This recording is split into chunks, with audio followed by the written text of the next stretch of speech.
পুনৰ সংবাদ শিৰোনামত প্ৰাক্তন শিক্ষামন্ত্ৰী যতীন মালী ১৯৩ গৰাকী শিক্ষাৰ্থীৰ ভৱিষ্যত অন্ধকাৰ যতীন মালীৰ অবিহন্ধিত এনচিটি স্বীকৃতি অবিহনে চলাইছিল শিক্ষক প্ৰশিক্ষণ মহাবিদ্যালয় মিৰ্জাৰ শিক্ষক প্ৰশিক্ষণ মহাবিদ্যালয়ত সংঘটিত হৈছে অদ্ভুত কাণ্ড এনচিটি স্বীকৃতিৰ ম্যাদ উকলি যোৱাৰ পাছতো মিৰ্জাৰ এইখন শিক্ষক প্ৰশিক্ষণ মহাবিদ্যালয়ত চলিছিল ১৯৩ গৰাকী শিক্ষাৰ্থীৰ নামভৰ্তি ৭১,০০০কৈ লৈছিল নামভৰ্তি মাচুল চাওক এইখন মহাবিদ্যালয়ৰ চুক্তিপত্ৰ ২০২১-২২ বৰ্ষতেই উকলি গৈছিল মহাবিদ্যালয়খনৰ এনচিটিৰ স্বীকৃতি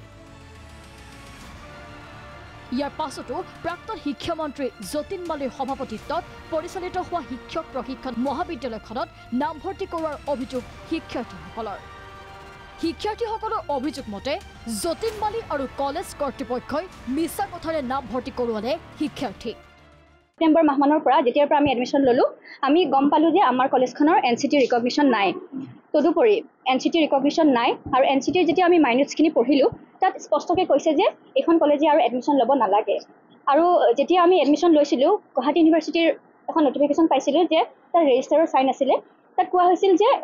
এইকেইখন কলেজ আমাৰ গুৱাহাটী ইউনিভাৰ্চিটিৰ আণ্ডাৰত হয় আৰু তোমালোকে তাতে এডমিশ্যন ল'ব পাৰিবা কাৰণ এইকেইখন এনচিটি ৰিকগনাইজ হয় এতিয়া এইখন ইউনিভাৰ্চিটিখন নহয় এই কলেজখন নহয় আমাৰ হাতত ডকুমেণ্টছ আছে আমি ৱেবছাইটত গ'লোঁ এনচিটিৰ ৱেবছাইটবিলাকত গ'লোঁ তাত দেখিলোঁ যে এইখন কলেজৰ এনচিটিৰ মানে ৰিকগনিশ্যনটো বন্ধ হৈ আছে শিক্ষাৰ্থীসকলৰ অনুসন্ধানত মিৰ্জাৰ বিএড মহাবিদ্যালয়ৰ কৰ্তৃপক্ষই ধনৰ লালসাত এনে কাৰ্য সংঘটিত কৰাত মহাবিদ্যালয়খনৰ কৰ্তৃপক্ষৰ বিৰুদ্ধে জাঙুৰ খাই উঠিছে শিক্ষাৰ্থীসকল মহাবিদ্যালয়খনৰ পৰিচালনা সমিতিৰ সভাপতি তথা প্ৰাক্তন শিক্ষামন্ত্ৰী যতীন মালীৰ বিৰুদ্ধে মুখ্যমন্ত্ৰী হিমন্ত বিশ্ব শৰ্মাক ব্যৱস্থা গ্ৰহণৰ দাবী জনালে শিক্ষাৰ্থীসকলে শিক্ষামন্ত্ৰী আছিলে যতীন মালীদেৱ গতিকে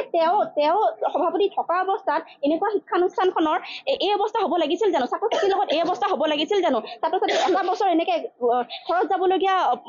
হ'ব লাগিছিল জানো পইচা ৭১,০০০কৈ টকা এনেকৈ আমাৰ মাৰ যাব লাগিছিল জানো আমি যেতিয়া গভৰ্ণিং বডি সুধিছিলোঁ আমাক কিয় এনেকুৱা ভুল কৰিলে তেওঁলোকে কয় যে এখন আমি বিদ্যাৰ মন্দিৰ খুলিছোঁ ব্যৱসায়িক প্ৰতিষ্ঠান নহয় যদিহে ব্যৱসায়িক প্ৰতিষ্ঠান নহয় তেনেহ'লে আমাক ভুৱাভাৱে কিয় এডমিশ্যন ল'লে আজি যতীন মালীয়ে উত্তৰ দিব লাগিব তেওঁ এটাই ডাইলগ কয় চিন্তা নাই হৈ আছে এনেধৰণৰ মেনিপুলেটেড শব্দৰে আমাৰ গোটেই ল'ৰা ছোৱালীখিনিক তেওঁলোকে মেনিপুলেট কৰিব বিচাৰে ইয়াত আমি শিক্ষকৰ কথা ক'ব বিচৰা নাই কাৰণ শিক্ষকসকল টিচিং ষ্টাফ যোনসকলে প্ৰশাসনিক দিশটো চাই আছে তেওঁলোকৰ ভুল আৰু মুখ্যমন্ত্ৰী ডাঙৰীয়াত পুৰা হস্তক্ষেপ কৰিব লাগিব কাৰণ ইয়াত আমাৰ লগত এটা স্কেম হৈ গ'ল ইয়াত তেওঁ যতীন মালী ডাঙৰীয়াই চাইন কৰি কৈছে যে আমাৰ আজি ইংৰাজী 10-5 তাৰিখে শিক্ষক প্ৰশিক্ষণ মহাবিদ্যালয় মিৰ্জাৰ প্ৰথম দ্বিতীয় বৰ্ষৰ ছাত্ৰ ছাত্ৰীৰ লগতে ২০২১-২২ বৰ্ষত নামভৰ্তি কৰা ছাত্ৰ ছাত্ৰীৰ উপস্থিতি মহাবিদ্যালয়ৰ শিক্ষক কৰ্মচাৰীৰ উপস্থিত মই শ্ৰী যতীন মালীয়ে লিখিত নিশ্চয়তা প্ৰদান কৰিছোঁ যে তেওঁলোকক এনচিটি স্বীকৃতি নোহোৱা স্বত্তেও এই বিষয়ে অৱগত নকৰাকৈ নামভৰ্তি কৰোৱা হৈছিল